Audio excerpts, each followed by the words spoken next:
ஆவியின் மேல் பாசம் வைத்த பரிசுத்த ஆவியானவரே, துரோகி என்னை சுத்திகரித்து தூய்மையின் வேந்தன் நீரே.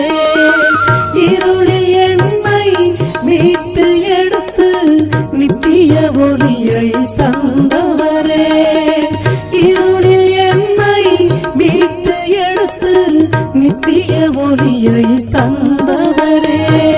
பரிசுத்த ஆவியானவரே, உம் பரிசுத்தத்தால் என்னை நடத்திடுவே.